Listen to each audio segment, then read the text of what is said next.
My sister, who had been missing for years, finally returned home. She claimed she wanted to repay our adoptive parents and bring them back to live with us. Overwhelmed by guilt, Mom and Dad agreed to her request. However, once she was back, she began pressuring me to marry her adoptive parents' troublesome son. I refused, and in retaliation, she started spreading rumors online, accusing me of deliberately causing her disappearance. She even went as far as hiring someone to kidnap me and hand me over to her brother as a plaything, all because she resented that I wasn't the one who had gone missing. Suddenly, I found myself back in time, reliving the day she returned home. She was introducing her troublesome brother to me, suggesting we were a perfect match. Hearing her voice again sent chills down my spine. Memories of the abuse I endured flooded my mind, and I nearly collapsed in fear. Maya continued to push me toward Lucas, praising him as a wonderful person who would treat me well. But I couldn't focus on her words. All I could do was stare at her, her seemingly innocent face masking the cruelty I knew lay beneath. In my previous life, Maya had been vicious, adorned in expensive clothes and heavy makeup, her eyes filled with hatred. She would whip me repeatedly, leaving scars on my skin, while screaming about how unfair it was that I hadn't been the one to suffer all those years. Her adoptive brother, Lucas, would stand by, mocking me and reminding her not to damage my face too much, as it would ruin their fun. By nightfall, I felt like a helpless fish on a chopping board, trapped in unbearable agony. But now, standing before me was a different Maya, dressed in a simple white dress, smiling sweetly and calling me her sister. I glanced around. My dad was still at work, and my mom was in the living room, overjoyed to see Maya but visibly uncomfortable with her adoptive parents.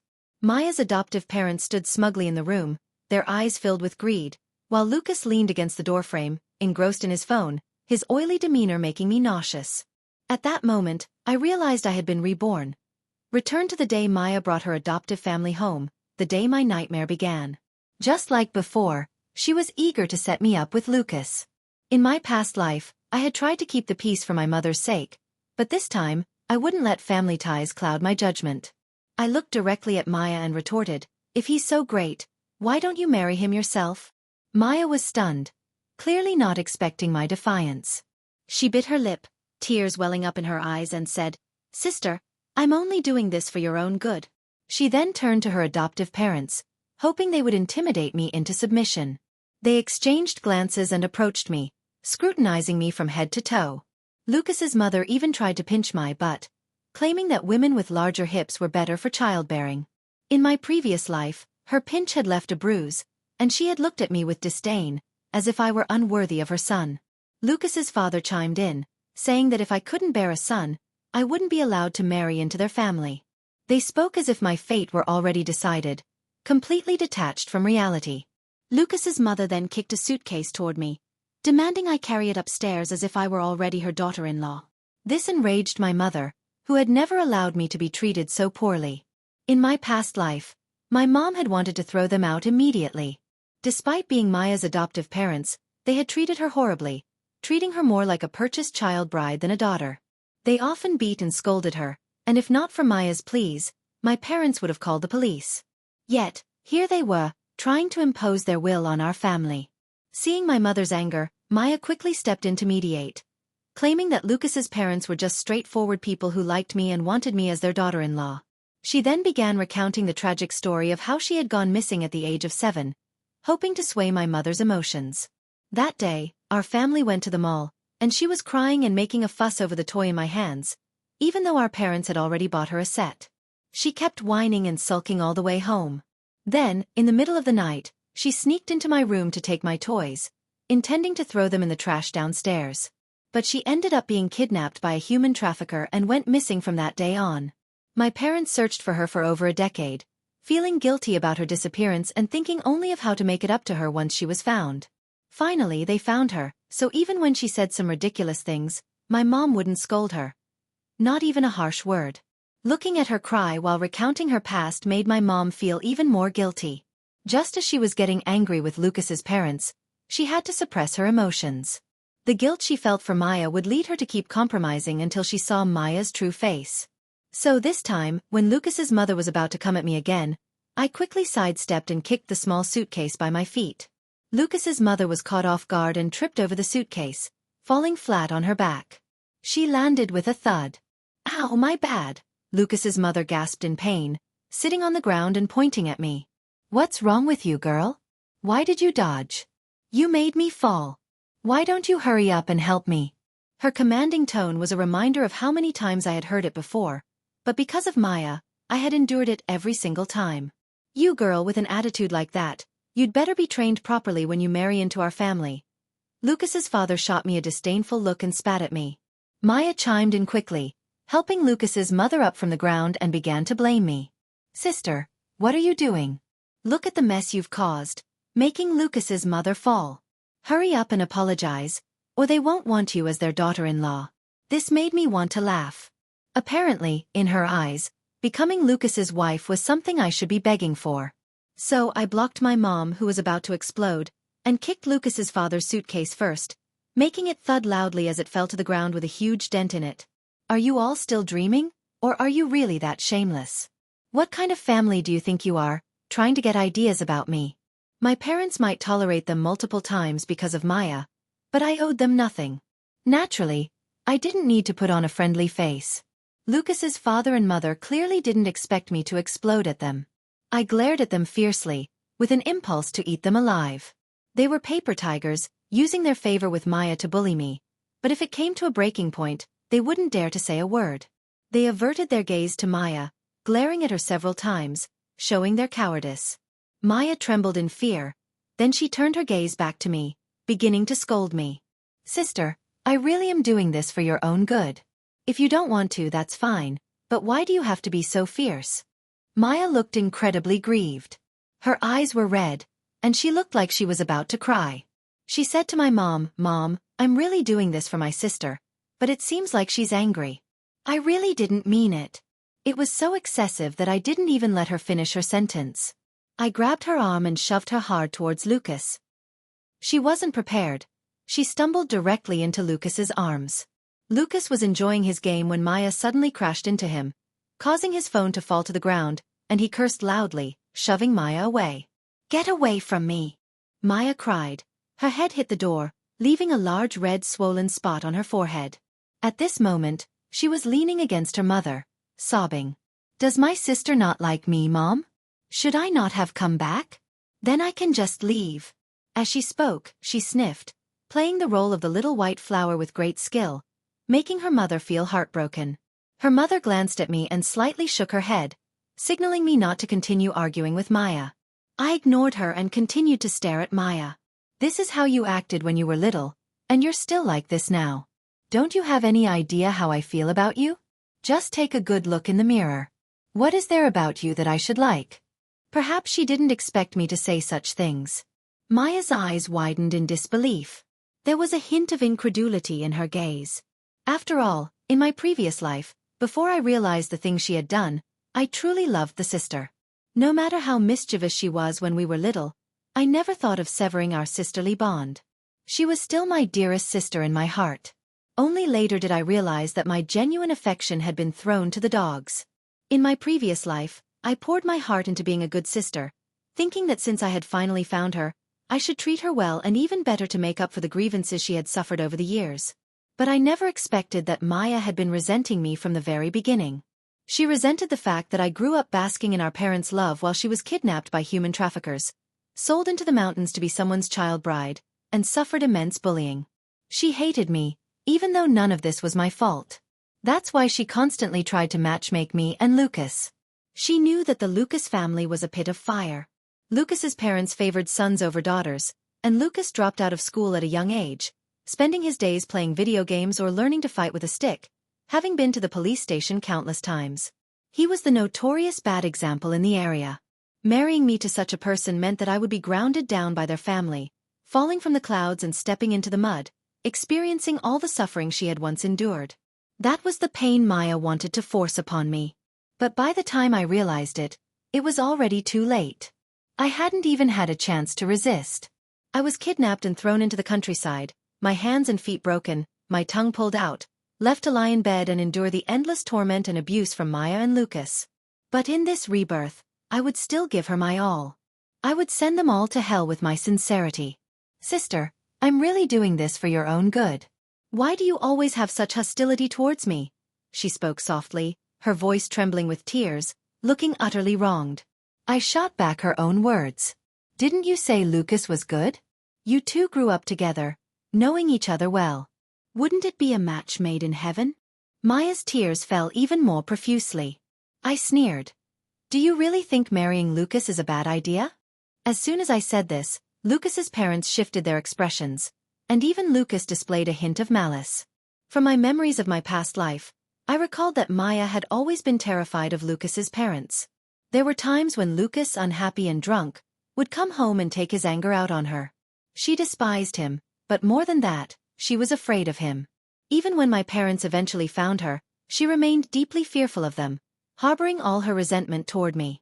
So upon seeing their expressions, I instinctively recoiled in fear and shook my head vigorously.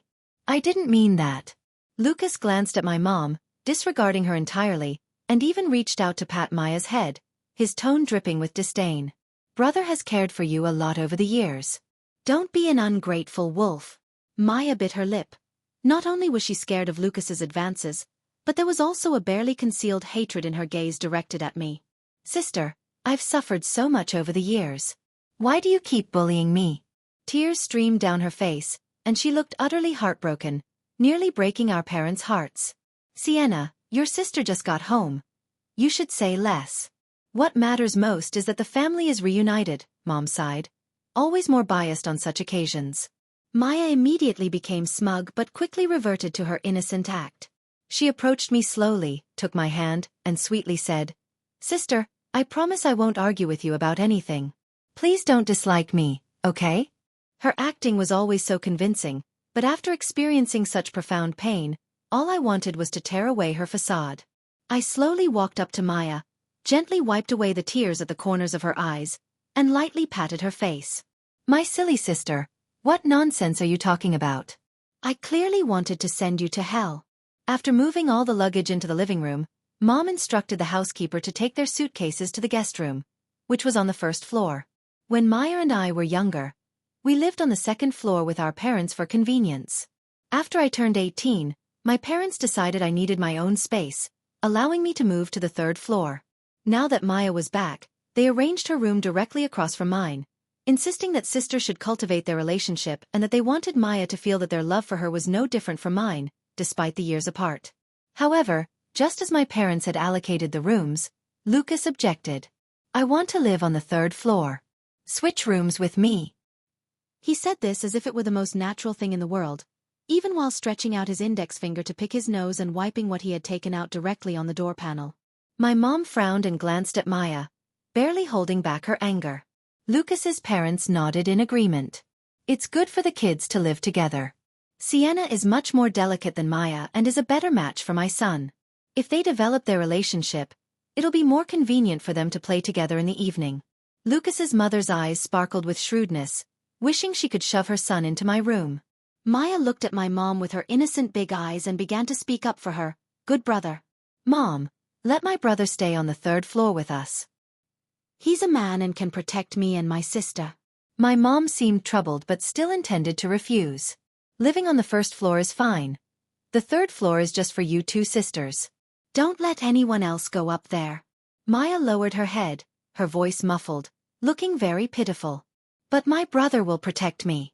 I've always lived with him since I was little. Now that I've found Mom and Dad, I don't want to be ungrateful. My mom was so heartbroken that she almost agreed to her request. I quickly intervened. Maya, if you're not ashamed, you can live on the first floor with your perfect brother. It'll save him from climbing the stairs. How exhausting. Sienna, what do you mean? Maya and my mom spoke simultaneously. My mom's gaze at me held a hint of sternness, but I spoke before she could. Mom, I know you feel sorry for Maya, but you need to understand one thing. Which is more important, your daughter's integrity or your guilt toward her?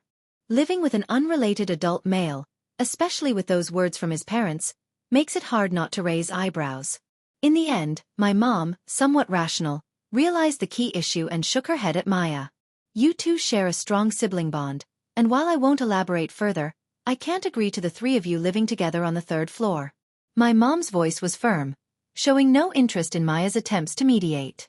Frustration bubbled within Maya, and she nearly ground her teeth as she shot me an angry look, ultimately turning her attention to Lucas.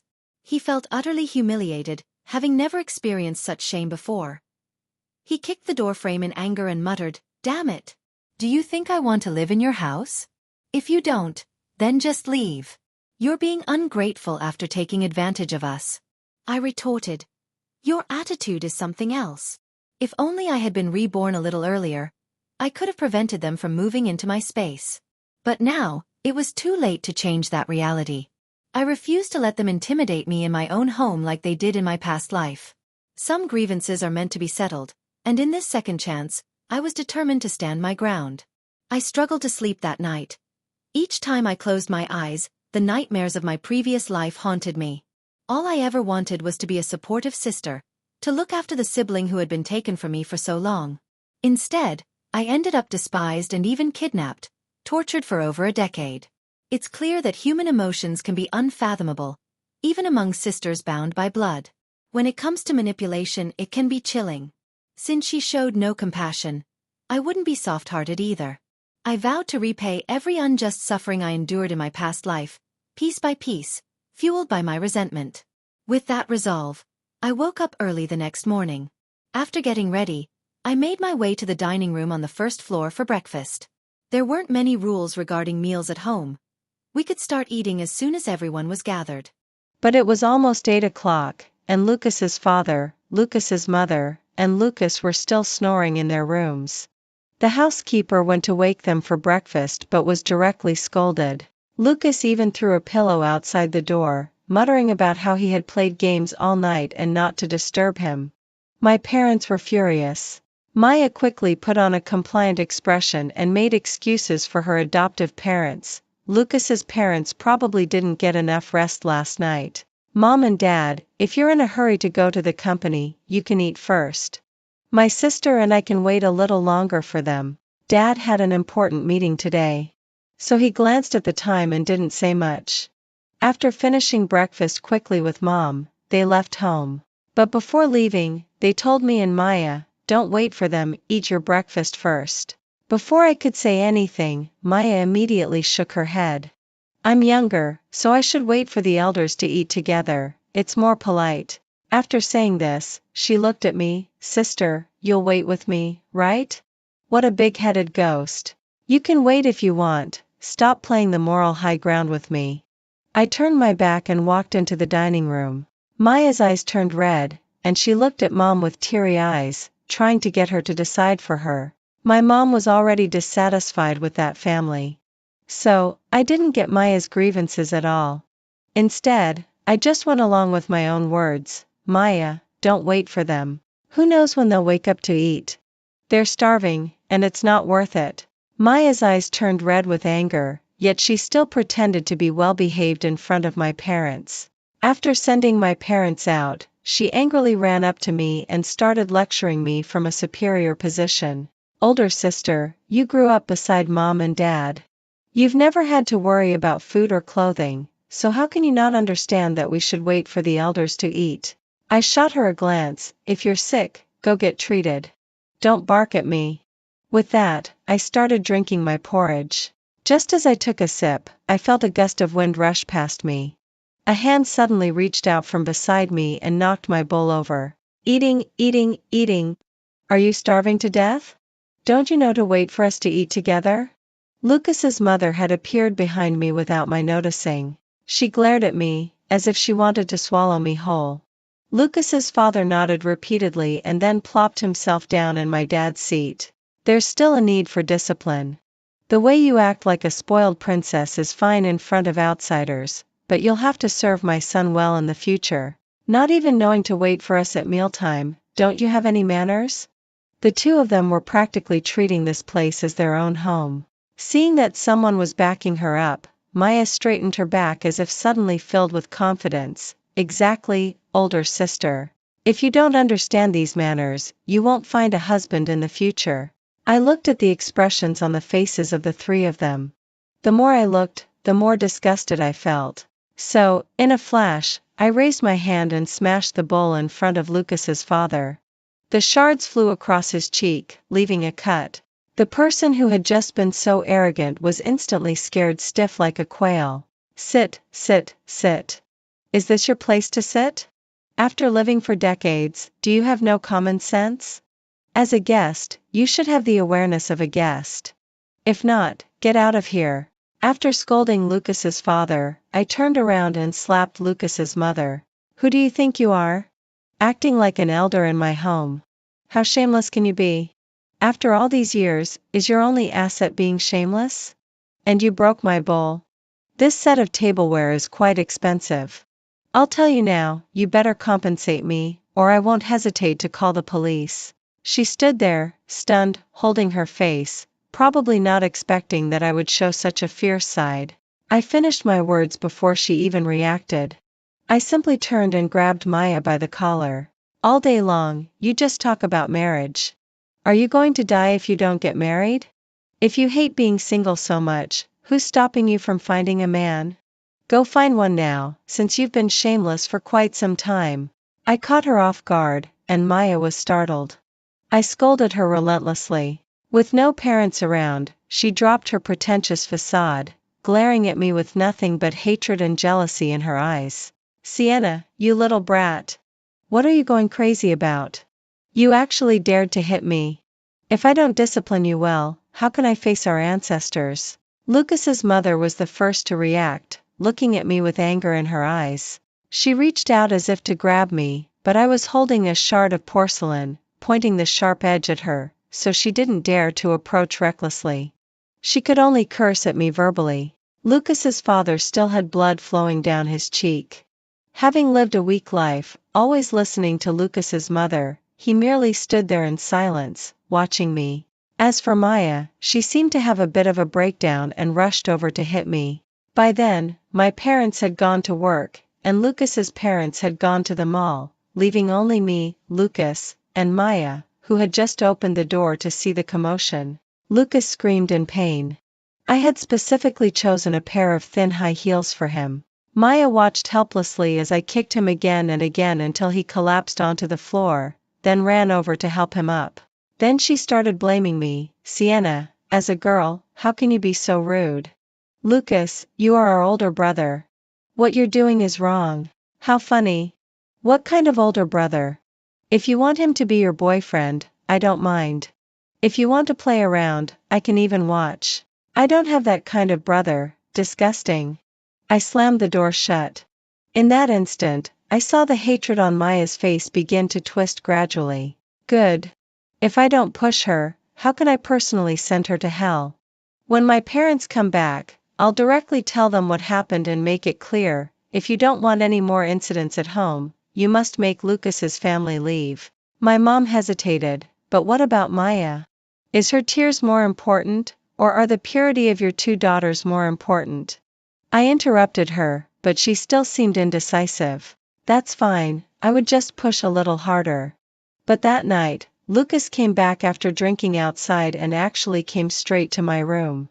I was just about to go to the study next door to get a book, so the door wasn't locked tightly. By the time I returned with the book, he almost tackled me onto the sofa. Luckily, I reacted quickly and dodged. I grabbed something from the table and smashed it on his forehead, buying myself time to run outside. Sienna, I'm so good to you. What's wrong with you marrying me?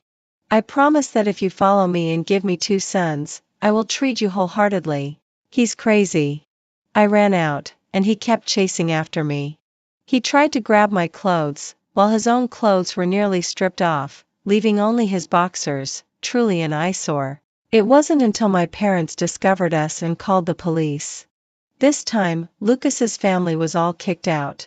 After my parents finished taking notes at the police station and returned home, I went upstairs to rest when Maya stood at the top of the stairs looking down at me. He hardly ever drinks. How could he suddenly go crazy? You ask me, who should I ask? I didn't say much and headed straight for my room. Actually, sometimes it's not that difficult to make someone drink too much. Friends who drink, brothers from the rivers and lakes. By chance, they mistakenly became brothers, and then they go out for drinks, talking about their recent flings and how to get them. The speaker has no intention, but the listener has an interest.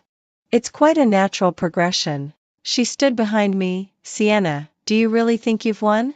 No, no, no, I don't think that at all. Just being locked up for a few days, how could that possibly quench my anger? Maya planned to use public opinion to pressure me. The next day, Lucas's father and mother stood at the entrance of the community, holding a sign that detailed how they had taken Maya in out of kindness and raised her to adulthood.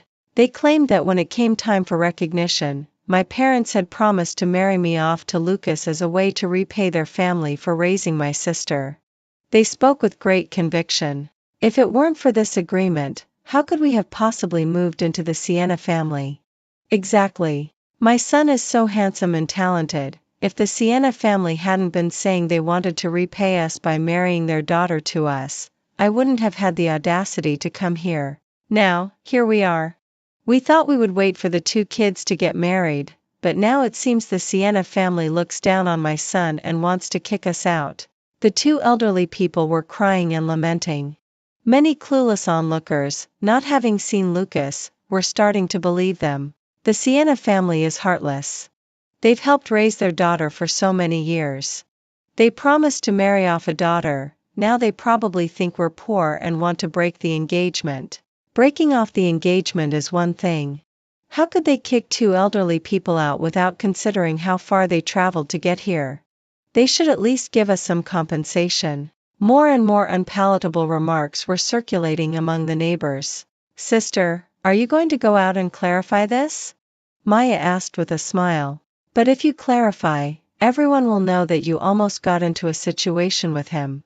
Your reputation at school will become even more interesting. Is it interesting? I also thought it was quite amusing. Reputation? That's something you can't take with you when you die. Do you really think I care about that? In my previous life, I endured such torment. For me, the most important thing is to live authentically. Besides, I was the victim of harassment. Why should I bury it deep in my heart out of fear of others' rumors? I wasn't the one who did something wrong. I'm not the one who should feel ashamed. I have nothing to be embarrassed about, nor do I feel the need to hold my head down. So when I brought Lucas's clear photo and the police report from last night to the public, those who were watching quickly changed their stance. So it turns out this family is the one trying to climb the social ladder. They just claimed their son was handsome, but after seeing this photo, it's just ridiculous. Moreover, if they were really looking to repay a favor by marrying their daughter off, it should be to the younger daughter, who grew up with the other. If that's the case, aren't they suspected of child trafficking? This is serious. I'm a law-abiding citizen and need to report this.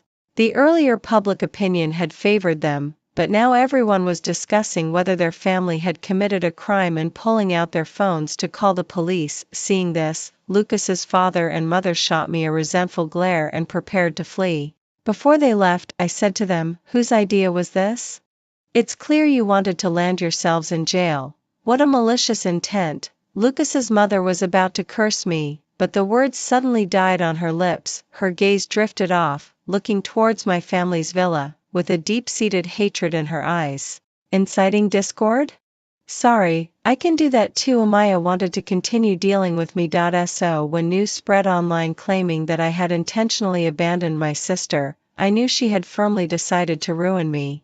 Tomorrow was my day to return to school. After this incident, I would undoubtedly be the center of attention. In my previous life, she had continuously spread such rumors online, accusing me of deliberately abandoning her to child traffickers just to monopolize our parents. The online sentiment became increasingly harsh. Previously, the incident with Lucas's parents at the community gate had already made its way onto the internet. Now, combined with this new event, even though I had provided enough evidence, some people still began spinning conspiracy theories. In short, the truth was too mundane. They preferred to believe in baseless insider gossip.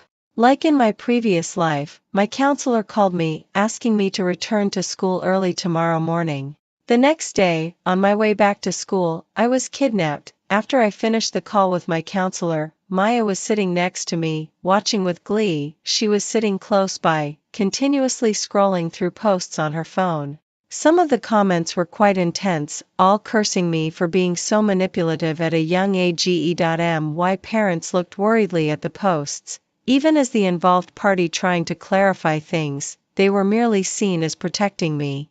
This matter had happened many years ago. There was no concrete evidence, just a few fabricated claims could stir up a frenzy online. It was quite laughable. I silently observed Maya's phone. Maya seemed to intentionally provoke me, handing me her phone and pointing at the comments. Sister, why do they say such things about you? After saying this, she ran to my parents, feigning a worried expression. Why are our family matters all over the internet? Now it's a flood of insults directed at sister. What should we do? I weighed the phone in my hand. Stop pretending. Aren't you tired of it? I shot her a cold glance and got up from the couch, heading upstairs as expected. Maya followed closely behind me, right up to the third-floor staircase, where she finally called out to me, Sienna, I genuinely see you as my sister. That's why I want you to marry Lucas. Aren't you considering being with him? She had said the same thing in my previous life. I had unhesitatingly rejected her then. Later, I realized this was her so-called ultimatum. This time, I still refused and even raised my hand to slap her across the face. Maya, isn't it exhausting to wear a mask? You posted those things online and then pretend to be innocent at home. You keep saying how good Lucas is. If he's so great, why don't you marry him? I'm not blind. The way you look at Lucas behind his back is pure disgust. I spoke softly, yet my words cut through the air. At that moment, everyone else was downstairs in the living room. Maya and I stood at the staircase, easily visible to those below. She rested her hands on the railing, her eyes fixed downstairs, her previously innocent expression transforming into one of malicious calculation. So what if I posted it? This world shows more sympathy to the weak. I might have fabricated some baseless facts, but you can't provide evidence to prove I'm lying. As for Lucas, if you obediently marry him, I might consider letting you off the hook. But if you don't listen, I'll make you regret it. As she reached the end of her sentence, her gaze slowly shifted to my face. I locked my eyes onto hers. All right, I'll be watching. The next day, I went to school. I declined my dad's kind offer to drive me. As Maya hoped, I exited the subway and walked through a little alleyway without any cameras. Where is everyone? Maya, dressed in a black windbreaker and masked up tightly, entered the alley. She initially intended to relish my terrified expression when I was captured, but when she arrived, she found the alley empty. Just as she was about to leave, those people she had been communicating with on her phone rushed in from another alley. They carried a drugged cloth that could swiftly put her into a coma. The method they used to take me away in my past life was exactly the same. I stood silently at a nearby building, watching this unfold. Knowing how she had schemed against me in my past life, I was able to find out those people's phone numbers in advance. When she was pretending to act innocent in front of my parents, trying to provoke me by handing me my phone to look at those online posts, it conveniently saved me the effort of trying to snatch her phone. I quickly sent a text to the number that had already been saved in my contacts but without any notes, pushing the originally scheduled time back by 5 minutes and stating that no further reply was necessary. This was a simple task. She thought she would witness my terror as I begged for mercy on my knees after getting captured, which is why she arrived later than those people. A 5-minute delay was enough for them to take another person. I may be a bad person, but as long as others don't harm me, I don't think of harming them. But if someone harms me, then even if it's to hell, I will claw my way out and drag them down with me. Maya went missing. When this news reached my family, my parents immediately dropped what they were doing and started searching for her. Seeing their anxious expressions, I felt a flashback to how they looked when I went missing in my past life. But this time was different. They found Maya in just 2 days. Maya had previously instructed them to immediately break my hands and feet and cut out my tongue once she was captured. After doing all this, they were to contact her, exchanging the person for money. However, this time the employer had been tied up, and naturally, no one could contact her. By the time they discovered this, Maya had already had her hands and feet broken and her tongue cut out. She had caused a big mess without even getting the money. Those people, furious, beat her up and then dumped her in the outskirts before fleeing. A homeless man found Maya and called the police. She was sent to the hospital. Perhaps her resentment in this life was heavier than in the last. She hated me even more. In my past life, she merely wanted to break my hands and feet, but at least there was a chance for recovery. This time, she directly ordered for me to have my limbs severed. When my parents went to the attending physician's office, I looked at Maya lying in the hospital bed without her hands and legs and couldn't help but applaud. Serves you right, that phrase fits perfectly. She had her tongue cut out and couldn't speak, but she glared at me fiercely, roaring as if she wanted to devour me. I approached her, looking at her face, which should have been beautiful but was now marred with bruises and scars. My hand slowly landed on her arm. I gripped a large bruise with all my strength, watching her curl up in pain on the bed. I felt exhilarated. Maya, this is the result of your scheming against others. You reap what you sow. I am not a saint. I can't repay evil with kindness. I just want those who have plotted against me to feel my pain in the same way, doubled. But I can't let such a person ruin my life. In my past life, she left scars on my body with her whip, but I couldn't do the same to her. My future is bright and shouldn't be destroyed by her. So I had to be a bit more circuitous. Maya couldn't speak and was without her limbs. But when the police arrived, she still gestured and accused me, claiming that I harmed her. I can cooperate with the investigation. What did I do? The text was sent from her phone. My fingerprints were long gone. And upon further investigation, what would emerge was that Maya had hired someone to kidnap me, but by a twist of fate, she had come to watch the spectacle, making herself the victim instead. I handed the audio from my conversation with Maya on the staircase to my parents. In the audio, she admitted that she was the one spreading those rumors online and that everything she did was merely to harm me. This was sufficient to provide more convincing evidence for the case. Her attempt to harm me backfired. Maya, do you think this is your end? I gently ran my fingers through her hair. She struggled violently, but I pressed her firmly onto the hospital bed. No, it wasn't over yet. Counting the days, Lucas should be out of the detention center by now. He was held for several days for harassment while intoxicated. How could someone like him, who has been pampered his entire life, possibly swallow his pride? As for the child trafficking case, the situation continued to escalate online. Being a buyer is equally criminal, and both individuals were sentenced to 3 years in prison. At his age, spending 3 years in jail would be quite grueling. As for Lucas, without his parents to support him and no skills of his own, his mother told him it was all Maya's doing. When someone has nothing left, they can become dangerously unpredictable. They have nothing left to lose. If it weren't for the scene he caused at the entrance of the neighborhood, the child trafficking case wouldn't have come to light. And without that, he wouldn't have lost everything. So, if there's a grudge, it must be avenged. The day I went home to get clothes for Maya, a major incident occurred at the hospital. A man snuck into the ward and secretly took the bedridden patient away. As he left, he kept muttering, "You took away my parents, and now you won't even be my wife. Then I'll make you my wife and you'll give me 3 sons." When the police found them, Maya was filthy from head to toe. Everything she had once inflicted on me had come back to her, only worse. The now mad Lucas refused to let anyone take his wife away. He ran up to the roof of a high-rise building with Maya, holding her tightly. It was winter, the wind bitterly cold. Maya was wearing only a thin layer of clothing, already tormented beyond recognition. Lucas wasn't doing much better either. After years of being financially supported, he now had no source of income and had to live in hiding, stealing today and robbing tomorrow, which eventually led to the police finding him. "I'm not letting you take my wife away." Lucas kept retreating, but in the dead of winter, the ground was icy. With one wrong step, he slipped, and the 2 of them plunged from the building together. 2 people, 2 lives. In the end, it was the best outcome. Later, my mom asked me if I had a hand in everything that had happened, whether I had plotted against Maya. I told her a story.